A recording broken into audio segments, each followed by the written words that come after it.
All right, so let's get going.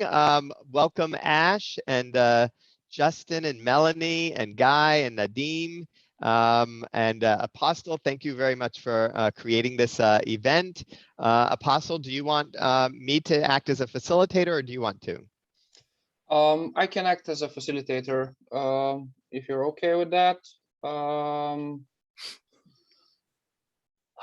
Welcome everyone, and we actually haven't prepared, but I guess we can dive into the Redwood presentation, which Marcus has prepared, and start the exploration. I would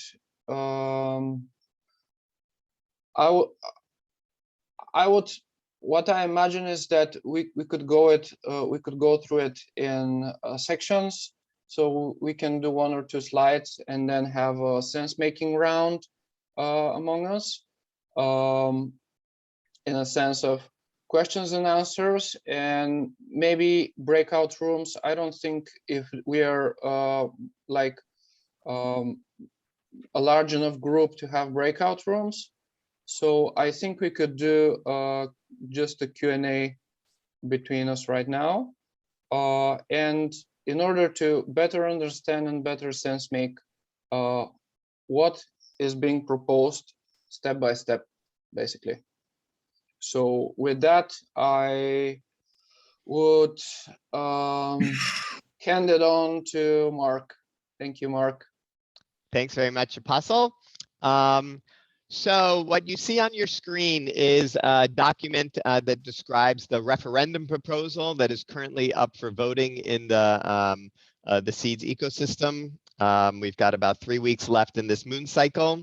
And this, as a referendum, if it passes, then it would become the framework for the ways that changes would take place in the economics. There is a parallel referendum that, certainly they are related to each other in many ways, related to governance. And so there are 2 referendums that are up for vote this cycle. And so we are looking forward to lively discussions and questions. And we're looking forward to engaging as many of the seed citizens as possible in the conversation. And in particular, we're looking forward to these proposals getting votes and passing. So that is where we're at with this. This particular proposal, as I said, is from the economics side, but there are 2 referendums that are being voted on. This particular document was the result of work from a lot of different people, but the final drafting and discussions was a working group that included many of the people on this call, Terry Molnar, Julio, John and Satya, and Stephen Gomes came in to assist in some of the final discussions, and then Alex was a key additional contributor. So it was a very small group working typically in groups of 3 or 4, or sometimes all of us would be together.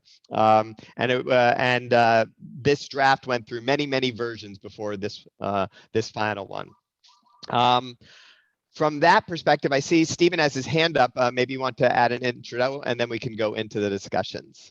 Yeah, just 2 quick things. I'm wondering if you could put this URL in the chat. So I'd like to look at this in a little bit more. I know you can get it from different other places too. Yeah, if somebody can drop that in the chat. The other thing is that I just wanted to say, in all my wanderings around the world, but especially in Vilcabamba and other places, the one theme that comes through in feedback from people out in the real world trying to get seeds established is to go live sooner rather than later. And that plea, I've discussed at length with Raiki over the time, who now at least seems to be in favor of doing this as long as he doesn't have to do it. That's anyway. Thank you, Stephen. Yeah, I think what you said is very relevant, and maybe that's the point of one of the points is actually addressing the desires of the people who are using right now seeds, and yeah, that could be. Let's see how would that work. Okay, so if we go and look at this document, what I'd like to do is, oh, hello, welcome, Nick. What I'd like to do is walk through this document and give it from the high level context first, and then we can go in and look at more detail. Most of you have seen this document, but we can go through it still in a little bit of detail first. So this is a proposal from the economic standpoint to go live with seeds as a constant currency, and that we're going to discuss what that means. But the key word here underlined, as you can see, is using seeds in the world. So this first slide is speaking of people in the seeds community have agreed to give priority to the regenerative renaissance. That's really what the seeds community and the seeds technology currency ecosystem is all about. If we had a cryptocurrency that was busy and good at affecting, people to buy coffee, but it had nothing to do with the regenerative renaissance, that's not what seeds is. So this is what seeds is at its core, is about giving priority to the regenerative renaissance. This document speaks to the purpose of seeds community and the seeds currency is to serve the regenerative renaissance by co-creating economic, governance, and financial systems for regenerative and thriving civilizations. This is a quote from the seeds constitution. So if we look at this final paragraph here, this is how we wanted to set the stage for the conversation and for this document. Recently, there has been instability in the price of seeds, and this has caused confusion for the members of the seeds community. Additionally, people want a currency that they can use right now for local commerce, and this is best served by a currency that is more stable. This proposal is being provided to directly address these issues by outlining steps for seeds to become a reliable, constant currency. So we know the history. Many of us have read in great detail the tokenomics. Some of the people on the call have been around since the very beginning. And we know that there was an intention for the seeds currency to be actively used in local communities, in global commerce, in all kinds of ways, and to be well adopted. We also understood that the price of seeds was going to be stable in some sense against purchasing power in the future. That we were going to get to a point in the future where the seeds were stable against purchasing power, and that would allow it to be easier for merchants and people providing goods and services to price their goods and services in seeds. So that is speaking to the idea that seeds should be usable. We also know in the original design that there was a phase of adoption. There was an early phase where seeds were intended to not be particularly stable at all, but rather increasing in price. And this served various goals that we can speak to in more detail. But there was two phases. The pre-go live phase, where the price of seeds was anticipated to be increasing in price in a meaningful way. And then where we want to be, which was deemed as after go live, when seeds were largely thought of as being stable against purchasing power. It's taken us some time to get through the journey of where we're going together. And this final statement here, this proposal is being provided to directly address these issues, is to speak to the idea of we want to be having a usable currency now, soon, in a way that maybe needs to adjust the way that we thought about the bootstrap phase. So that's my introduction. There are 6 pages to this proposal and these proposal referendums, and they're short. And each one of these pages deserves many opportunities for questions and discussions. But I'd like to, as an initial overview, walk through the 6 steps of the proposal.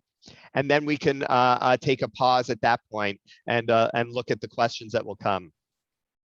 I will also mention that this proposal does not come in a vacuum. This proposal comes in context. And the context is that the Seeds Commons was recently voted operationally into existence in the Seeds ecosystem. And we also know that as of the most recent ending moon cycle, there are 5 DHOs that have been deemed eligible to participate in the Seeds Commons. So the Seeds Commons is now just being birthed. It is going to start its organizational process. And so this proposal was made in the context that the Seeds Commons exists. All right. Step 1, We are going to agree by this referendum that seeds will be a constant currency. This addresses the direct requirements or requests that the seeds community want a constant currency that is usable right now, specifically for many of the existing and developing pilots around the world. They don't know how to use seeds when the price is going all over the place, and they don't know how to price their goods and services. And so having a usable currency is something that would be beneficial for us to really have flourishing pilot projects. The key elements: we are going to use these phrases in various times, and over the course of the next few weeks, I'm sure there'll be a lot of conversation about it. But by agreement and consistent behavior, a constant currency does not increase or decrease in purchasing power. That's the definition that we want to use for what we mean as a constant currency. It's by agreement and consistent behavior. There can be many forces that help establish that consistent behavior and agreement. But fundamentally, if a community agrees and behaves consistently, then that is the definition that we're using of a constant currency. And it's about not increasing or decreasing relative to purchasing power. I also know that you have to squint your eyes really hard and look through the blurriness to even understand what the two words purchasing power means. And that's okay that we don't exactly know what that means. But as Terry has said, like the length of an inch or the size of a pint, they do not change over time. So we would like to think of the constant currency as something that doesn't change over time. Seeds as a constant currency will have the constant purchasing power. Since the USD is an inflationary currency, the relative price in seeds against US dollar will go up over time. This is due to the US dollar inflation rate. This is because the purchasing power of the US dollar is going down over time. It may in fact go down more quickly in certain years and less quickly in other years, but it's pretty darn clear it's been going down for a century, and it's not going to stop. We have two choices. Many people will focus on how many seeds is a US dollar. And those that focus on that, how many seeds is a US dollar, they'll see that the seeds price is going up. Other people will think of seeds as just seeds. You know, if I have 10 silver dollars in my hand, those silver dollars are always 10 silver dollars. They don't change. What I can do with them maybe changes, but they're always 10 silver dollars, and would like seeds to always be 10 seeds. And if the metric against purchasing power becomes clear in some way, then we would be able to say a seed, if one seed buys one loaf of bread today, then if we fast forward 10 years or 50 years, one seed should also buy one loaf of bread. All right, that's proposal part one, constant currency. Proposal part two, well, if it's going to be a constant currency, you need a baseline. And the baseline is going to be something to do with a snapshot relationship to the US dollar at a point in time. And we don't know what that should be. So if you're going to have a baseline and say that a seed equals $1 US today, that's a baseline. If you're going to say a seed equals 10 US dollars today, it's a baseline. Or if you're going to say a seed equals that which was a US dollar 3 weeks ago, that's a baseline. And so this slide proposal part two, it says we need to define what we mean by the constant. What do we mean? And we're saying we're going to do this soon, really soon, December 21st, 2021. And we picked this date to be intentionally very soon. The key elements of this proposal: the Seeds Commons, which is newly formed, will be empowered to define the constant price of seeds. So we're saying we are not defining the constant price of seeds, but we are going to engage the Seeds Commons to set that benchmark on December 21st, 2021. And that we have a few rules here. The Seeds Commons are empowered within boundaries by this referendum to set a price for seeds of at least 80 cents. Our community, our group spoke a lot of time about whether or not we should put a number in this proposal. And we decided that we were going to put a number in this proposal, which was the lower bound of a number that's been used for post-go live in many tokenomics documents and discussions for a long time. So we are not empowering the Seeds Commons to say, we're just going to start with seeds being 10 cents or 1 cent. We're saying Seeds Commons can decide. Maybe they're going to choose 80 cents. Maybe they're going to choose $1. Maybe they're going to choose something larger, but they can't choose something lower than 80 cents. This was a point that our small working group spent a lot of time on. And so that's what we came up with. The Seeds Commons will lead a decision-making process from now to the December 21st to define the constant price of seeds. They're not just going to sit down and say it. They're going to lead a process.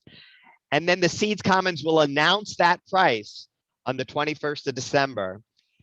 Announcing the price is announcing what will be the constant currency price, but it will not be enacted on that day. So that's number 2. We're giving the Seeds Commons the responsibility to define the price. In the tokenomics document, there was a statement that go live wouldn't happen unless seeds were in the range of 80 cents to $1.30. So there's been different kinds of concepts like this that it will be figured out. And we're just saying it's the Seeds Commons needs to do it. They need to do it pretty quickly. Part 3, we will in fact go constant on the 20th of March, 2022. So the next quarter, we're going to go constant. So everybody will know that 3 months later, we will be going constant. People will then be on a journey, we'll be on an animated journey together to that point, and we all know what the destination date is. And at that point, on March 20th, 2022, we will all as a community say seeds are now constant. So key elements of the proposal. All apps and websites provided at the seeds ecosystem will start using the new constant price of seeds.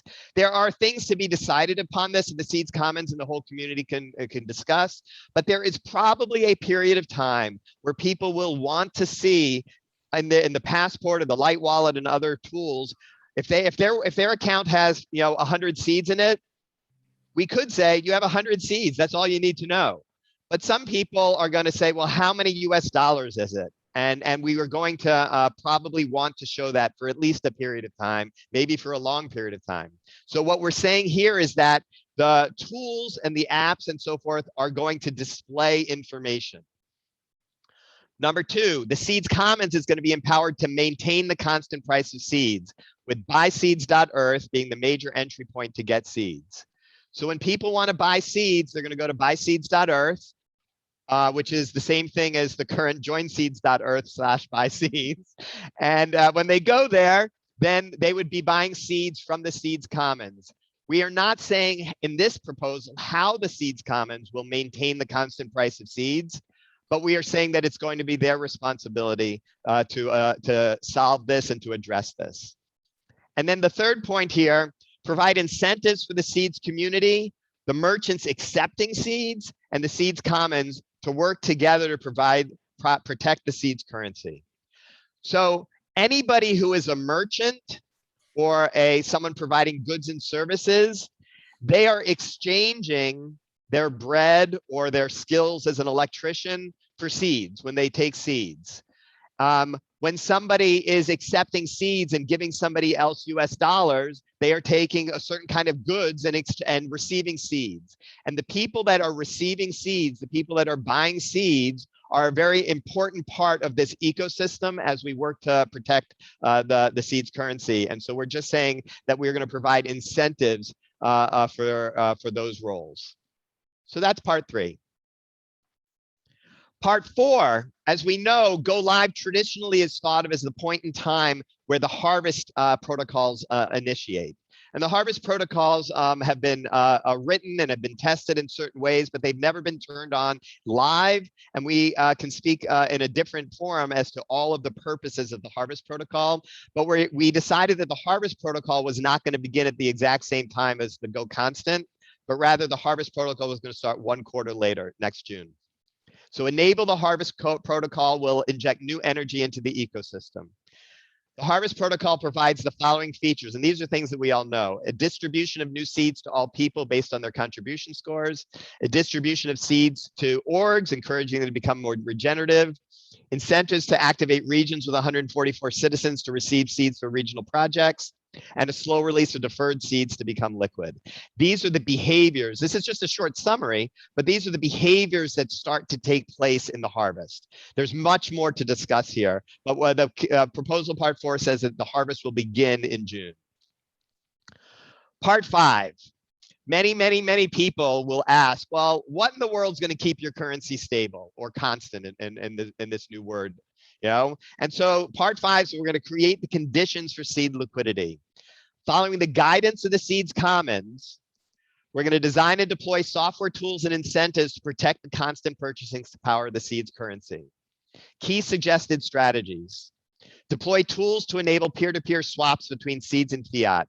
Fundamentally, if there's people that want to buy seeds and people that want to sell seeds, we want to make it really easy for them to find each other. Number 2, deploy tools to create liquidity pools with meaningful rewards for the providers.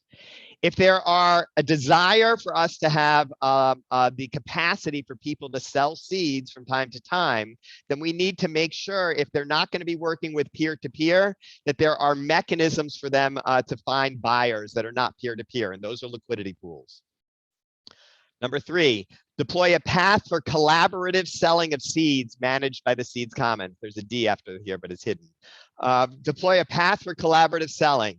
What we want to do here is say across the broad ecosystem, there will be different people for different reasons that want to sell seeds, but they don't have necessarily an urgent time frame. Some people have an urgent time frame, so they'll just find a peer-to-peer person to, do the trade with. But people that don't have a time frame, but do want to, in some manner sell their seeds, we would like them to work in collaboration.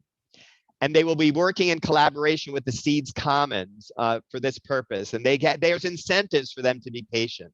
And so that's to deploy a path for collaborative selling.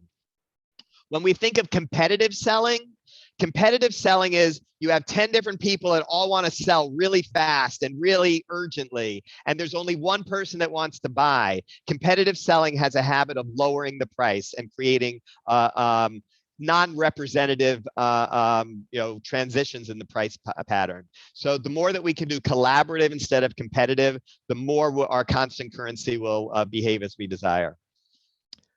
Here, deploy a tool to create local currencies backed by deferred or staked seeds. This is the whole topic that's under the word framework of rainbow seeds right now. And we think that rainbow seeds has amazing potential to be really transformative into the way seeds are used in the world. And so we're not really saying we know how it's going to work yet, but we're saying that we really think that's a good thing. And then deploy additional incentives for planting seeds. Planting seeds fundamentally are seeds that people have that they don't have a current use for, nor do they wish to sell, even collaboratively. And so those, we want to encourage them that's a useful thing for the ecosystem for them to plant. And so we may want to design additional incentives for that. And then the last step in the proposal is simply to empower the newly formed commons to steward the seeds currency. We added this step, even though it's implicit in everything that came before, to be very clear about it, that there will be many challenges during the life cycle of seeds as a constant currency. In our working group, we actually wrote down, a list of dozens of challenges that we thought could happen. And we even started to think through, well, what might solutions look like for those challenges? And many of you saw some of those early drafts. And we decided that we can all write down, and the whole community can write down the list of what challenges we might imagine during the life cycle of seeds. But we have to be flexible because there's new ones that none of us can think of yet.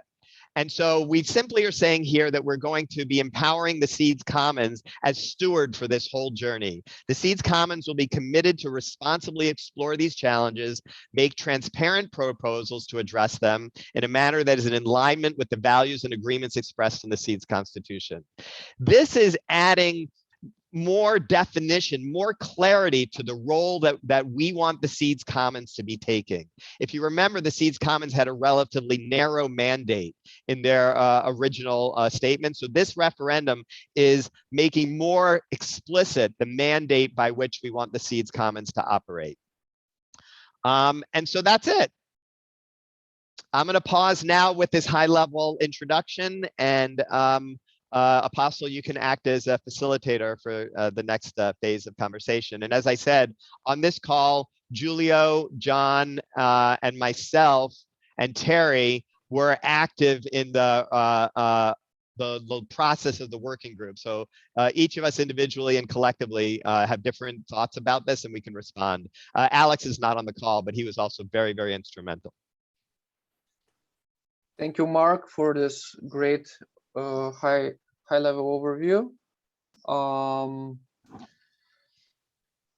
Okay, I guess we can do a round of questions.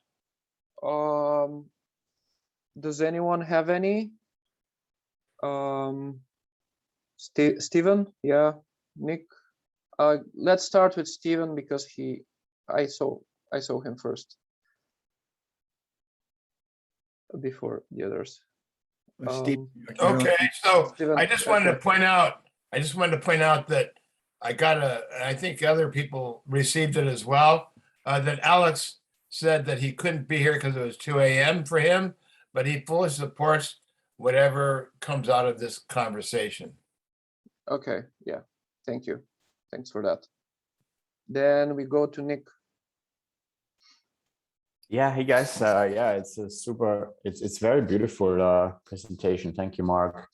I love it. The only question in my mind I had was, what happens with how do we prevent somebody from crashing the price from somebody who has millions of seeds from grants, which was the main problem with the current distribution. That there's several, there's people who basically got a huge amount of seeds for free and who have every incentive to just sell them for whatever, and to crash the price. So I don't know how we can protect against that. I would love to hear your thoughts on this. Yeah, so these are two questions in my mind. How are we gonna protect the price from crashing, and then how are we gonna protect against campaigns that got a lot of seats and can use them in a non-moral ways, basically. Julio, do you want to give the first response to this, and we can have as many responses from our working group as people have different thoughts? Yeah.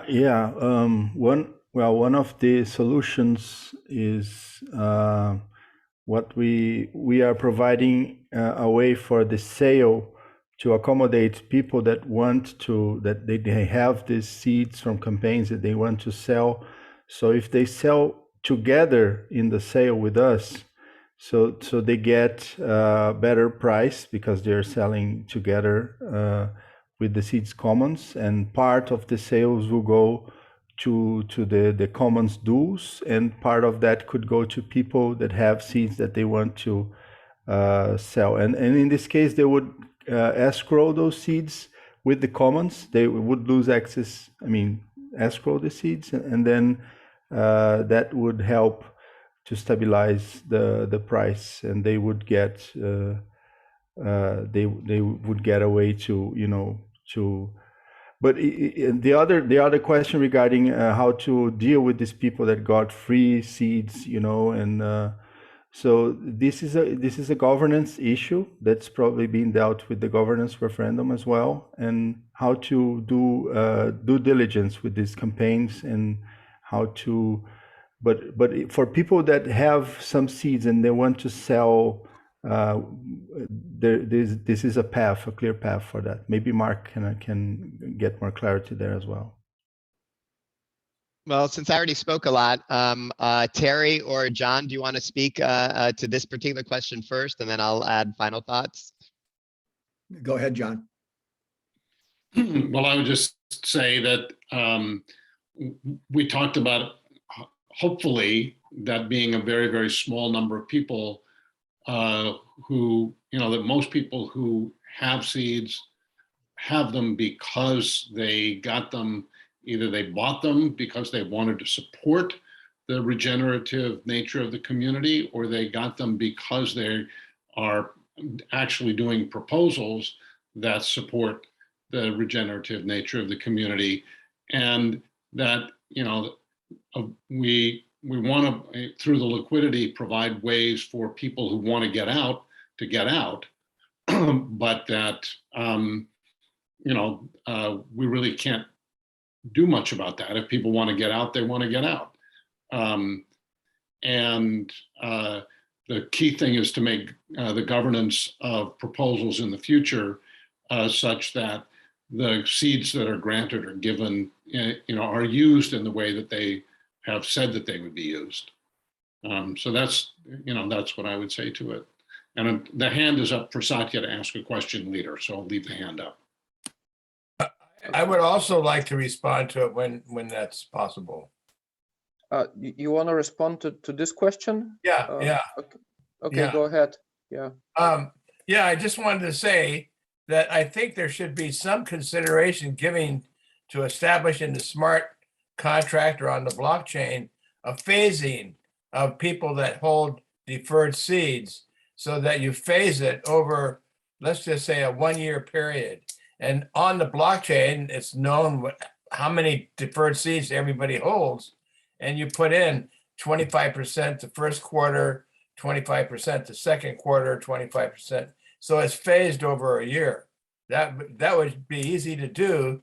So then when you do that, you have you cushion the blow of everybody just swamping the system with deferred seeds for sale. Terry, do you want to add anything before I do, or Nick? No, I need to add something to Stevens, because that's already happening with the D-seeds. That's not a problem. The D-seeds are going to be released slowly through the harvest. D-seeds are not an issue. It's only liquid seeds that are the issue that I'm asking about here. Yeah, and mainly liquid seeds, facilitator had of liquid seeds that were already passed down to campaigns and are sitting in the campaign's wallet for 1 year, for example, without being used. There are such cases. Facilitator hat on. Terry? I just want to say what Stephen and Nick just talked about was what I was going to bring up, that the Commons is going to figure out a way to provide an orchestrated way for the, what I call the startup seeds and everything involved with the startup seeds to be liquidated or exchanged for whatever on an organized basis over time. Yeah, let me respond to that question, and then we can go on to the next questions a little bit. There are liquid seeds that are in the world. That is true. And the liquid seeds came into the world through the 2 milestone payments to Haifa. That was a total of 79 million seeds. And through the monies that have been given out from the campaign gifts, which is currently, you know, somewhere around 100 million seeds. So there's about 100, call it under 200 million, maybe 175 to 200 million liquid seeds that are out in the world. Haifa still owns about 40 million of them, a little bit less, 35 to 40 million. So that's a chunk of them. That means that there's less liquid seeds out there. Many liquid seeds are owned by people that bought them. And if somebody bought seeds for 2 cents or 3 cents and wants to sell them for 5 cents or 6 cents, you know, that's their freedom. They can do that. And there are many seeds that were gifted to people from people that bought them, or gifted to people through campaigns, or that were gifted to movement building or Samara or local scale or who knows what. You can go through the whole blockchain and see the history. But they all came through campaigns that were voted on by the seed citizens. So now, as the Seeds Commons comes to address this whole topic, the Seeds Commons will be able to do an inventory and kind of see what's going on, and they will be able to design and build incentives to try and align everybody's interests. That's the goal of the Seeds Commons. The exact mechanisms, you know, I have some that I will add to the conversation of Seeds Commons. As Nick pointed out, the D-Seeds, there are a lot of D-Seeds. Many of them are still in system accounts, but a lot of them are, you know, out there in the D-Seed world. D-Seeds cannot be sold. De-seeds, I'd like to lock them down a little bit more tightly, but de-seeds do have a thing that happens to them after the harvest, is that they slowly become liquid within the capacity of of making liquid seeds according to the harvest protocol. And so this huge number of de-seeds, Terry speaks to it as a startup cost. And I understand why that's a reasonable metaphor, because if there were 0 de-seeds, then all of the harvest protocol seeds would be going into the broad ecosystem. But because there are de-seeds, then all of the harvest seeds are going not just broadly into the ecosystem, but by original plan, they're going to go a certain portion of them to make liquid the de-seeds. And so it's not just the harvest protocol algorithms doing the work, but it's like the pre-designed de-seeds absorbing some of that energy from the harvest protocol. And so the Seeds Commons is going to look at this whole picture, and the Seeds Commons is being empowered to look at what is the way to build collaboration for the greatest good of the whole ecosystem on the liquid seeds, and what is the greatest good, if any changes at all are warranted, in the behavior of the de-seeds. And one thing that's always on my mind is that there is 20% of all of the de-seeds that are in a pool called the Seeds Bank. And the Seeds Bank may have some really good and important purposes for the overall ecosystem, where we might want to alter the behavior of those de-seeds. And so all of these things we're going to be putting under the discretion of the Seeds Commons to make proposals and to come up with good ideas. Many of the ideas are going to be implemented via referendum voting to make sure that the full ecosystem is in alignment. But things that are within the purview of the Seeds Commons, they can implement themselves. All right, so that's answering the question of what we currently believe is the thing that causes the price of seeds to not crash by bad selling or aggressive competitive selling, things like that. Okay, thank you, Mark. Nick, do you want to react to what has been said by different people? Yeah, no, I didn't want to talk about deferred seeds because they are literally not liquid, and we can do whatever we want with them, basically. And they have a good way to be distributed. We could improve it. It's not a big deal. But there is liquid seeds that anybody can just sell. They're liquid, so we don't have control over them. And yeah, that's my only concern. And also, I want to suggest to move current campaigns. Currently, people can still make campaign proposals and receive liquid seeds. And I would propose to change those into these seeds as well.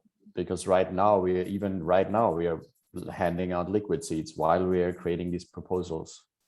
This is part of the discussion that's in the governance. The governance proposal spoke to that, changing what campaigns can give out.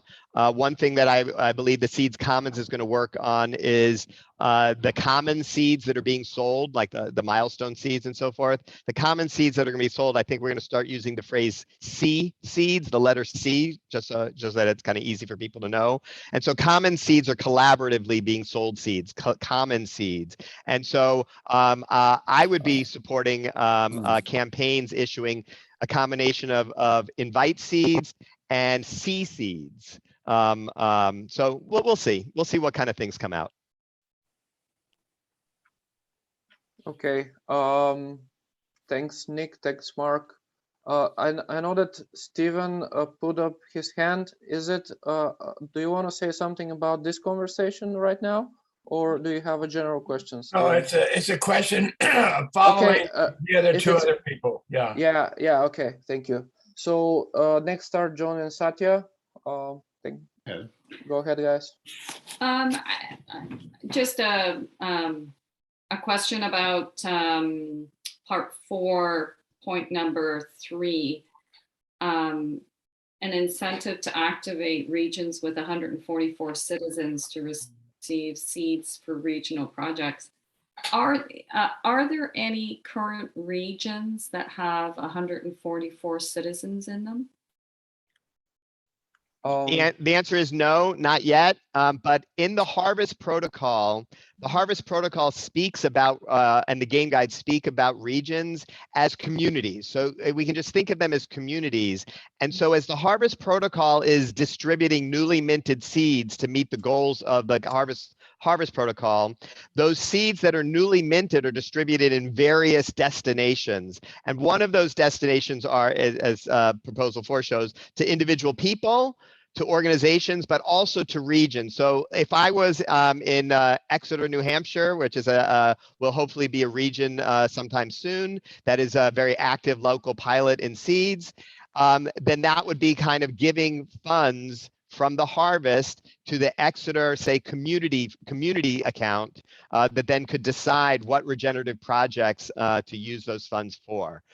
So by an incentive to activate regions, this is comparable to a point that I think Raiki or somebody else first wrote, that that regions have not been activated very much yet, like 0. So for us to activate regions, we need to make sure that the software will all do the things that we want it to do. But he wanted to provide an kind of a bootstrap amount in the community account. So as kind of the moment that a community becomes a community, has 144 seedings to have that birth moment of being a region, it wouldn't start with 0 in the community account, but would start with some initial gift, a thank you gift for being a community. So that's what it means by an incentive to activate the region. Yeah, so from an enrollment, sort of getting people involved perspective, that's been a real challenge for me. I see that as a huge opportunity for bringing people to that level of citizen and enrollment, is when it's done by region and community, because they are your people, they are your community, the relationships are already there. So I really, really like that.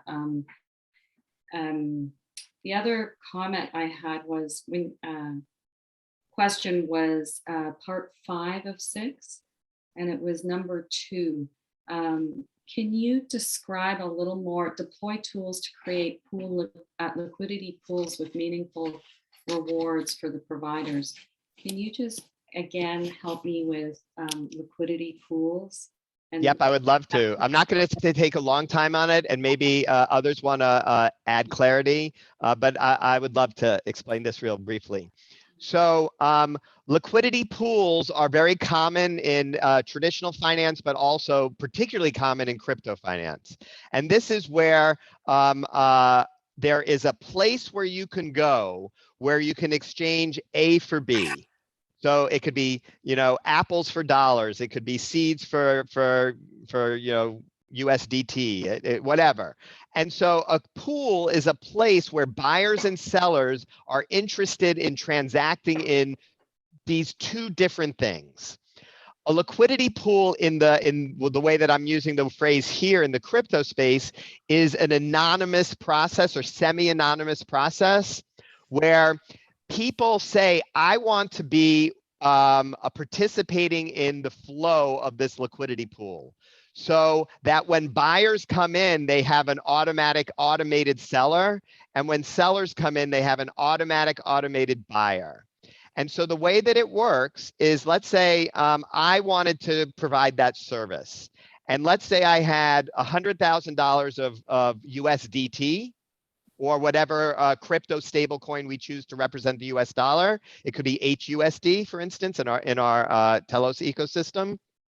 So I have 100,000 of those. And then based upon the constant currency, I also have 100,000, an equivalent amount of seeds. I would take those two assets, the $100,000 of dollarish things and $100,000 of seeds things, and I would put them together into a special liquidity pool contract in the crypto space that everybody it's a well-designed contract. At that point, there's now $200,000 worth of value that's been deposited in that pool. And maybe somebody else will deposit $10,000 worth of value, and somebody will deposit $100 worth of value, and somebody will deposit $5 million worth of value. But the pool always has half of one kind and half of the other kind. So then when somebody comes and wants to buy seeds and they have the dollar version, and they want seeds, but they don't have any, and they have the dollar version, they would go to that big pool and say, let me throw some dollars in and take out some seeds, the right amount. And the contract does that for them. And if somebody is coming in buying, then the price of seeds goes up ever so slightly. And then the same thing if somebody is selling, somebody has seeds and they would rather have the US dollar kind of thing, they go and throw their seeds into this pool. The pool has to rebalance and it gives back the US dollar kind of thing. And then the price has shifted ever so slightly. The bigger the pool, the easier it is for people to buy and sell in moderate size without changing the price at all. You know, if the pool's really small and somebody wants to do a huge transaction, the price gets really disrupted. So it's in our interest for a healthy ecosystem to have a big swimming pool full of stuff. And so what we want to do is give an incentive for people to go and put their energy, put their two assets into the pool. And there's different ways that the Seeds Commons can try and incentivize and reward people for providing that service. It's a service to the aggregate ecosystem for this big swimming pool to exist. I got it. Thank you very much. It will probably be implemented on a website called swap.seeds.money. So it'll be really easy. People have to know how to use seeds, and they have to know how to use HUSD or whatever other token we decide. But the hope is that we'll make this very easy for people. Just a point of clarification on this particular slide. The proposal doesn't say we're going to do that. It says key suggested strategies. It empowers the commons to put together the exact way that this will be done. And we've got, and Mark did most of the work on this, really, but we all agreed that these are the key suggested strategies, and there could be others. Yep, and I really want to thank John for pointing that out, because every other slide says key elements of the proposal, and we very intentionally use the word suggested here. So just one final comment about it, you know, for someone like me that really hasn't been involved in a lot of economics. I said at the beginning I did well in it in university, but it wasn't really a big deal for me. I didn't show a lot of interest.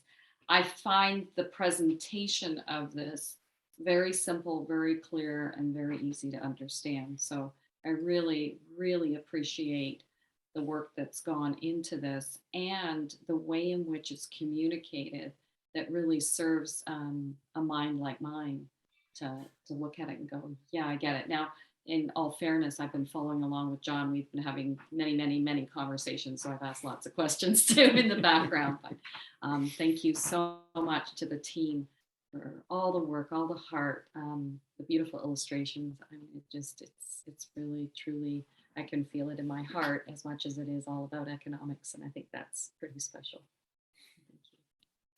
Thank you, Satya. Feels, Satya, it feels really good as somebody on the team to hear you say that from somebody who doesn't feel very comfortable with economics. That's exactly what we hope to accomplish. Yeah. Julio, do you want to reply to this question? I see your hand up. Yes. I'd like to mention one thing about this. So the proposal here is, since the Seeds Commons is emerging as this new source of, perception and action in seeds, because before the Seeds Commons, it was all about HIFA doing the decision of where to steward the seeds and creating milestone proposals. And then if the community didn't like, they could just vote it down, and then HIFA would have to change it again. But this time now, the Seeds Commons is kind of an evolved version of HIFA that's taking care of seeds. So that's going to propose strategies based on maybe the suggestions on how to keep the liquidity, how to protect seeds, how to evolve the currency.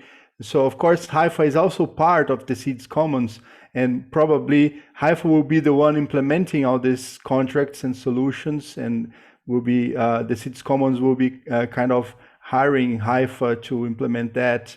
But in this way, now seeds is maturing into a new level where the community and the seeds, the global dues, are starting to take the steering wheel of where the seeds design is going. Instead of just having Haifa, now we have many actors in seeds in the seeds ecosystem participating in this. So this is a very important moment for the community and for the currency. Just wanted to point that out. Thank you, Julio. Yeah. I think we can move on to Irina and Soren. Go ahead, guys. Thank you, Apostle. Yeah, thank you, Mark, for presenting the wonderful overview, and the team, all my appreciation for the wonderful work that you did going into such a big topic as the seeds economics and coming up with such focused and precise proposal on the key topics, which is like the price of seeds and the go live. And my question is around the actually, I have two questions, but the first one, it's around the aspect of go live. And ever since I've been in this ecosystem, which is about a year or more than a year, we've discussed about go live being like this important tipping point or threshold that the community will reach at a certain point. And there are lots of conversation around when this will happen, what it needs to happen. And kind of the discussion was around like, we don't even know. There will be metrics, there will be indicators, there will be a lot of things that we need to look at, but we are not there yet. So I've been like wondering with this conversation, okay, what will be the metrics? And I think it was not only me, but a lot of people were questioning and wondering. And now with this proposal, we kind of move some steps very quick further, as if, I don't know, as if things have been solved or those metrics are no longer relevant and seeds already has reached a point that we are hoping it will reach. So I know that all this is, of course, conversation that can go in all sorts of direction, like what means seeds is mature and when seeds is ready for go live. But I'm questioning, have you considered these things that we may be missing by moving with go live earlier than initially thought, and what could be the things that we could not see with that? This will be like my concerns with being a person who, like Satya, doesn't know much about the economics, and I cannot have like all the scenarios in my mind. So I'm sure that maybe you have been through some of that.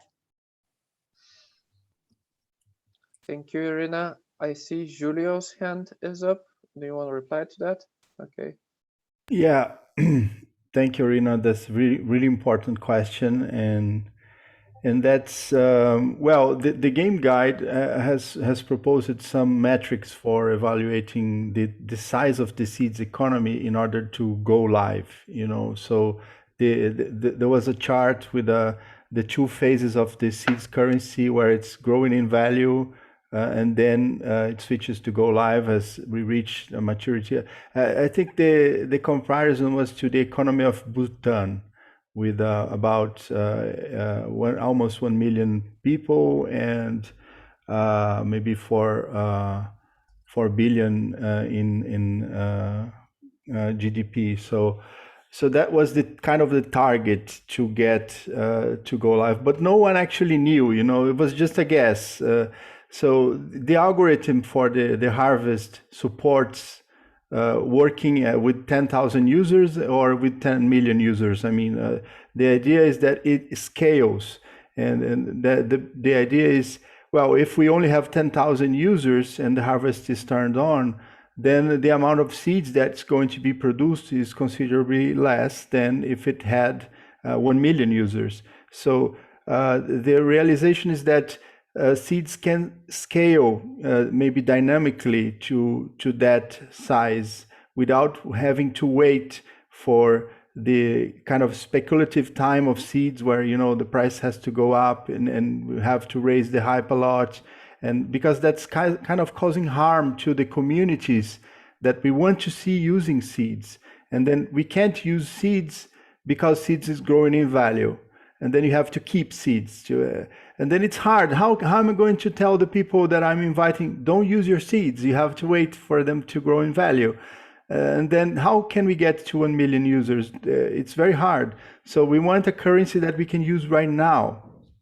So since we realized that the harvest can scale, and so suppose we could go live right now, I mean, turn on the harvest, and then we would be getting, you know, a basic income of like maybe 1 seeds per month. You know, it wouldn't be a lot, but and then that would also be an incentive to invite more people into seeds, because then your basic income will go up. If more people start using seeds, the economics starts to scale automatically because of the harvest, because the harvest is the engine to keep this stability, this constancy in price also. So when we realize that, we say, well, people want to use seeds, so why not just go live, you know? And that's the main, of course, we could wait and then have a bigger economy, but then how to get there? That's the big question that wasn't answered. And then that's, when we realize, well, let's just turn this thing on and get there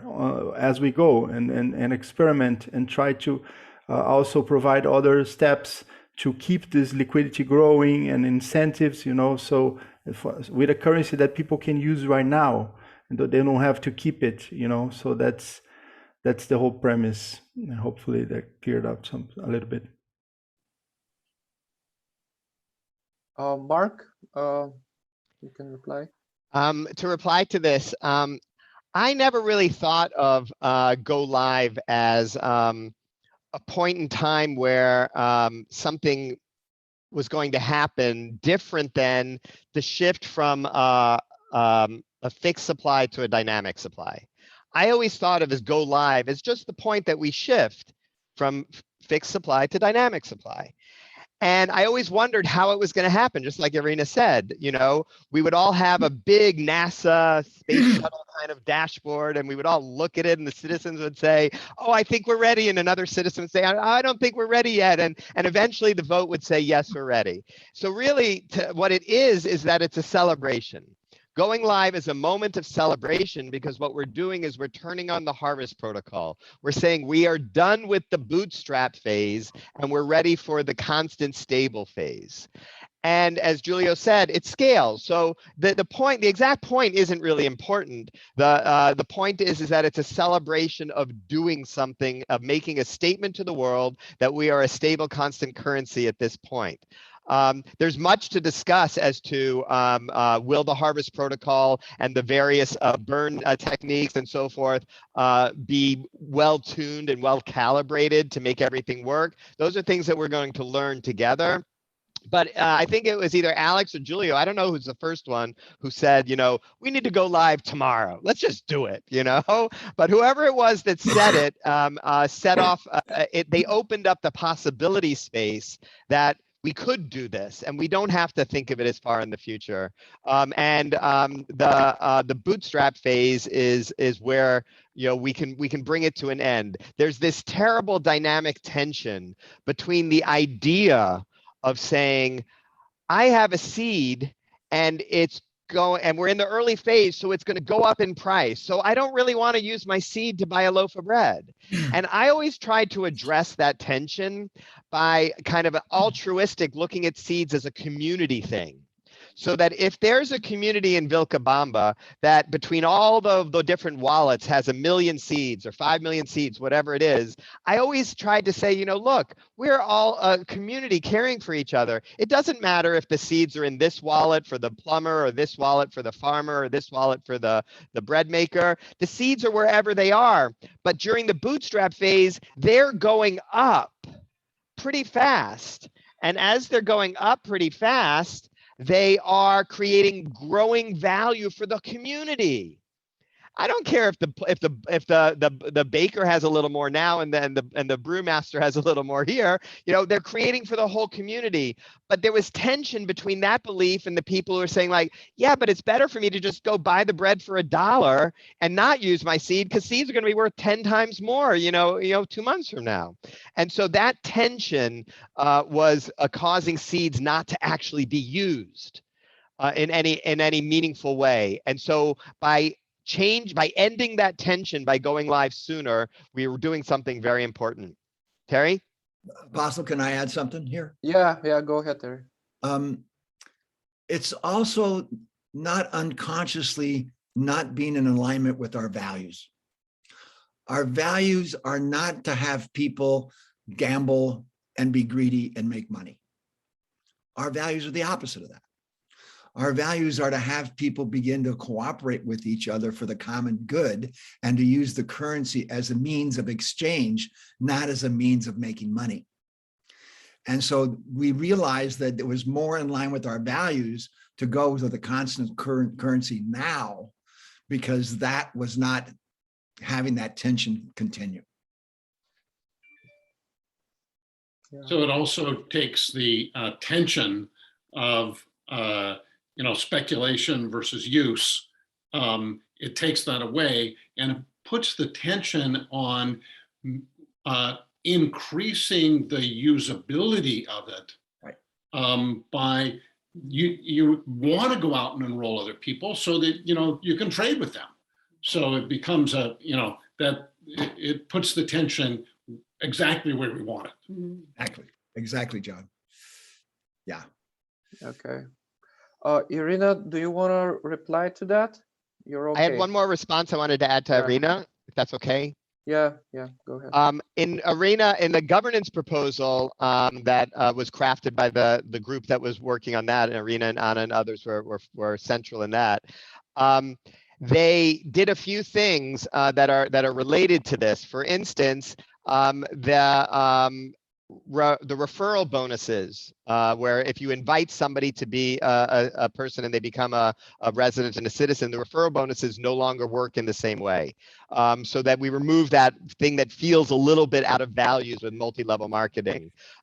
They also put in that becoming a citizen and voting and having the responsibility and the capacity to act in governance is no longer requires you to have invited people in the same way. And so some of the changes in governance really weave into those economic values as well. And I've said that I think there really are three large pillars here. 3 is a magic number. There's the governance, there's the economics, and then there's the community, and making sure that our values are a third, a very important voice in building the community.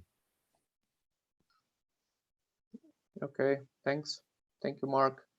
Does anyone want to say something about this topic or react about this? Yeah, I do. And also I have another question, but Go ahead.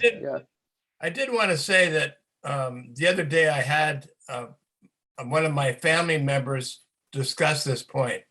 And I have 2 family members very deeply involved in crypto trading.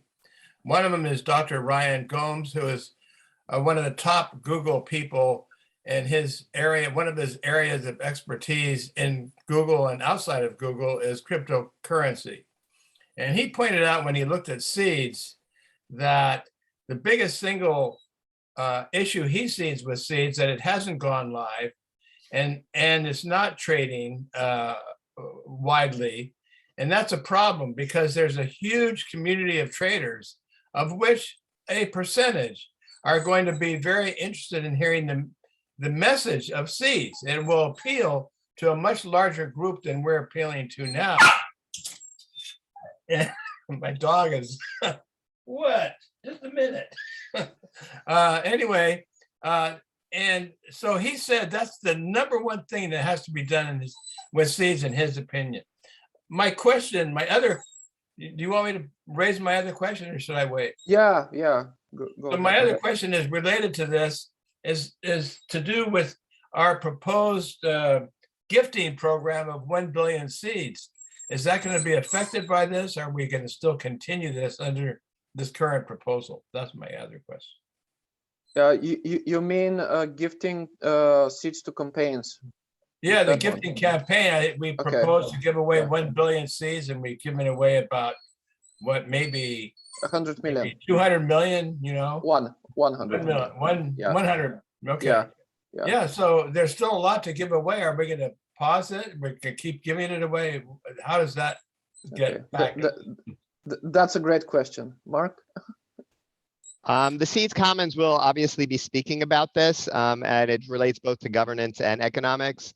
Those seeds have been allocated. There were some discussions of reallocating some of them into the Commons, the program is certainly going to be continuing. It will be modified in some way, if the Seeds Commons really sees that as being beneficial. If it's modified in a way that goes beyond the game guide or tokenomics in some meaningful way outside of the domain of authority of the Seeds Commons, then that would happen only via referendum. Okay. Yeah. Stephen, does that answer your question? Yeah, it does. Yeah. Okay. Thank you. Guy? Yes, thanks. I just got a question. In one of the slides, it says it talks about setting a price for seeds. I'm not quite clear exactly what that means. Does that mean that will be the price that Hypha or the Seeds Commons will sell it for? Or is that just like a price we're all agreeing to buy and sell seeds at? Mark or Terry? Julio, do you want to take it, or Terry, and then I can take it also? Yeah, the goal is to have seeds have a constant purchasing power. Yeah, I understand that. But what does it mean, set a price? Do you say like everybody's got to buy and sell it for that, or we're selling it for that, or what does it precisely mean? Well, yeah, excuse me.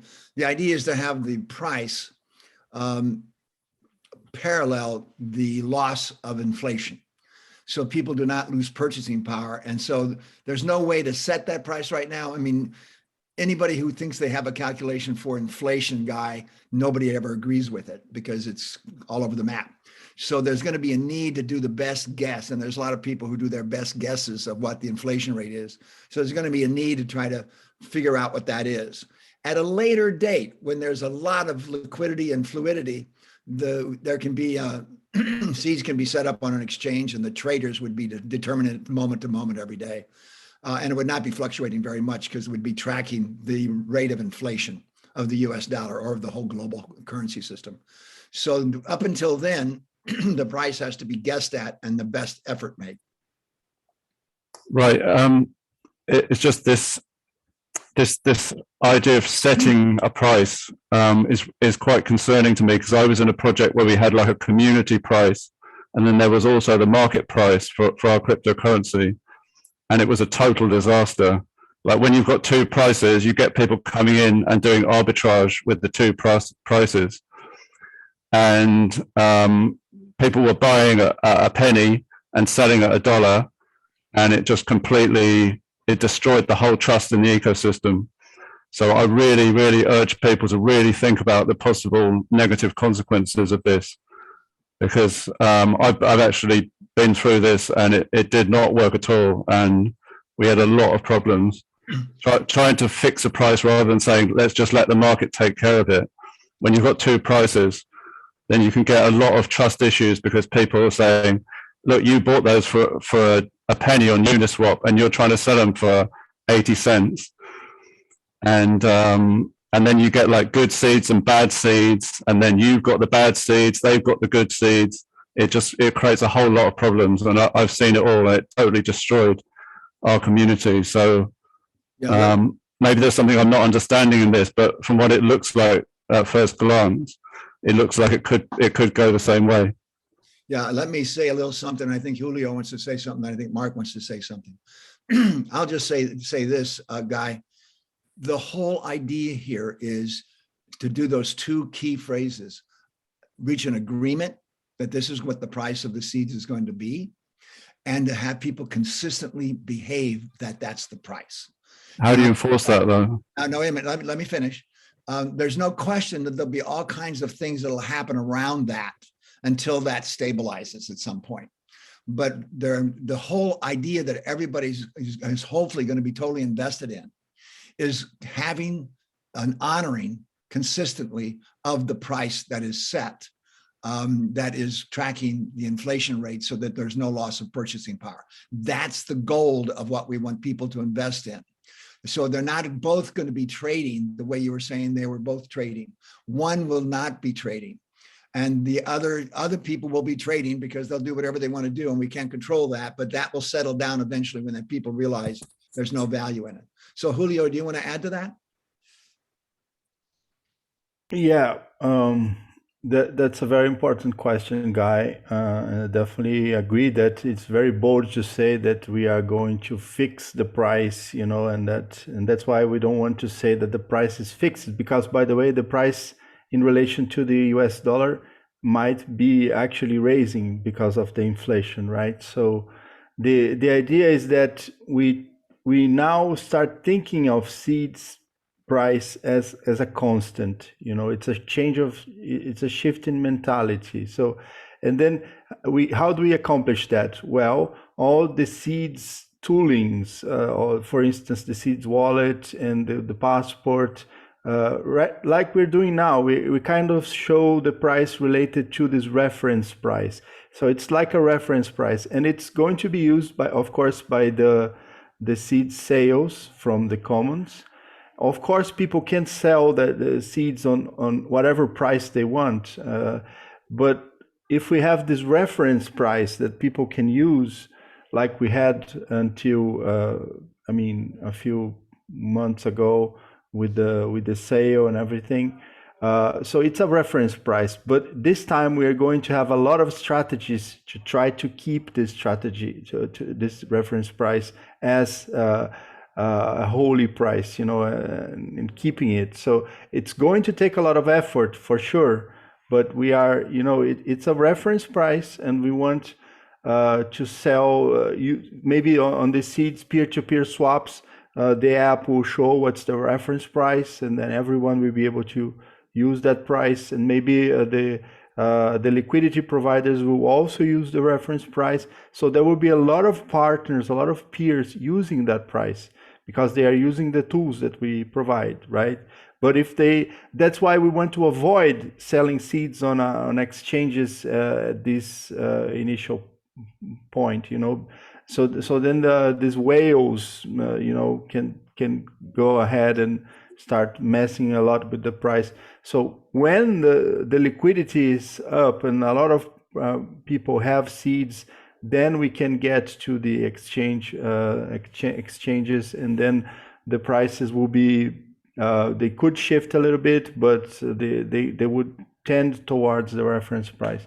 So we can't set the actual price, but we are giving a reference price, and we want to have many strategies to hold that price sacred, you know. So that's what I want to say. Thanks, Julio. Mark? Yeah, I want to echo the phrase reference price and the phrase constant price. When the Seeds Commons defines this price on the 21st of December, they could define it at the boundary point 80 cents. They could say $1. They could say $5. Okay, they're picking a number, and what is happening is that the seeds then go constant 3 months later. So we will be able to say, no matter what day we are in the future after March 20th, we'll say that the reference price for seeds is that purchasing power, that this number, $1, if that's what the number the Seeds Commons choose, what $1 capacity of purchasing power was on the 20th of March, 2022. That's why it's an inch. It's a standard of measurement. It's a reference price. But we have to pick one. In the earlier discussions of the tokenomics and the growth towards go live, we didn't have to pick one. We were just always saying we'll know it when we see it. You know, when we get to go live, we'll know what it looks like. Here we are saying we're going to pick it. Let's say we picked a penny, 1 penny. Well, there at Genesis were the creation of 3 billion seeds, roughly. And if we pick the number 1 penny and we multiply that times 3 billion seeds, we'll say that the value of the aggregate ecosystem, those liquid seeds and those locked seeds collectively, is 1 penny times 3 billion, or $30 million of value. That is the power and the impact that we have in the world, is $30 million worth of impact until more seeds are issued. But since right now there's only 3 billion, that's what it is. Do we feel like what we want to accomplish in the world with seeds is equivalent to having a mass of $30 million? Or do we have goals that are much more dramatic than that? If we were to pick 10 cents, it'd be $300 million. We can go out and look at the crypto projects out there doing, some are not just pure Ponzi scheme, financial engineering. Some are trying to do good things in the world. And we can look against those and say, well, this one has a 5 billion market cap. This one has a 25 billion market cap. This one has a 100 million market cap. Where does seeds want to fit in impact in the world? And so if we choose 10 cents, then we're saying our impact metric for at least at this moment is we want to have an impact mass of about $300 million in the world. But you have to remember, the vast majority of our seeds are not circulating. They're deferred and they're locked. So if we choose $1 or we choose $2 or whatever, these are conversations that will take place between now and December 21st to kind of choose where we are. When we choose that point, let's say seeds right now are being sold by the Seeds Commons, or people that are selling seeds at 10 cents or even 5 cents or even 1 cent. But we now know that they're going to be by community behavior, going to be initiated at $1. That will begin to change the personality between now and March. It will begin to change, and we'll see what kind of alignment and what kind of collaboration and what kind of tools we can build that will help in that journey. But then we're living an intentional journey of the bootstrap phase instead of a very volatile and I don't know what's going to happen journey. And this is really about the original tension we said of that seeds has to be useful in the world. We can't actually build something that is just financial engineering and say it will be useful someday in the future. People aren't using it. So thank you, Mark. Does anyone want to add something to this question particularly? I just want to just one thing is in the slide where part 2 of 6, where it says set a price for seeds, it's referring to setting the price on December 21st for what we will go constant at in March 20th. So and then there's the period of what happens before that, which the Commons is going to have to manage. And we didn't specify what would be happening there. Okay. Thank you. Guy, do you want to react to all that?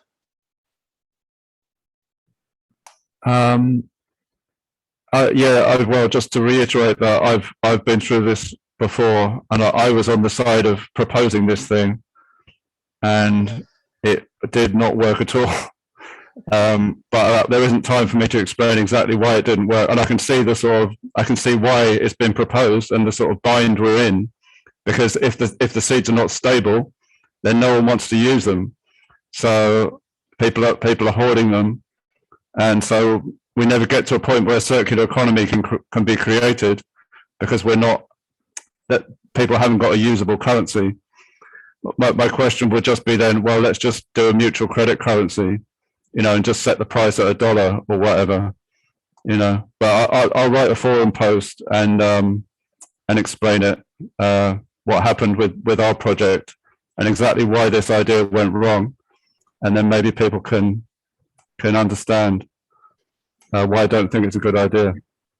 I'll just put in one more thing, Guy, which is what becomes really essential is that people start to use seeds.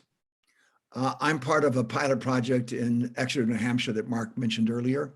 And, we probably have over 100 people already involved, and we could get to the 144 pretty quickly. And the whole idea is to be able to go in into the entire town of Exeter, New Hampshire as the beginning point, and to get everybody in town, you know, the stationery store, the drugstore, the McDonald's, everybody to be willing to use seeds on a launch day so that they get in circulation, because it's that circulation on the ground of people using them and consistently using the reference price as the price. That's the thing that will scare all the gambling away. Thanks, Terry. Guy, you can certainly write a forum post, or you can also record a video. I think your experience could be interesting to people. I'm worried that we have 2 minutes until the proposed time container for this call. So if there are any quick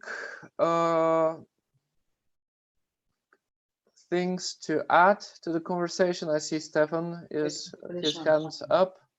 Yeah, I just wanted to say that 3 months ago, I brought the question of go live, and I proposed to Reiki that we go live now.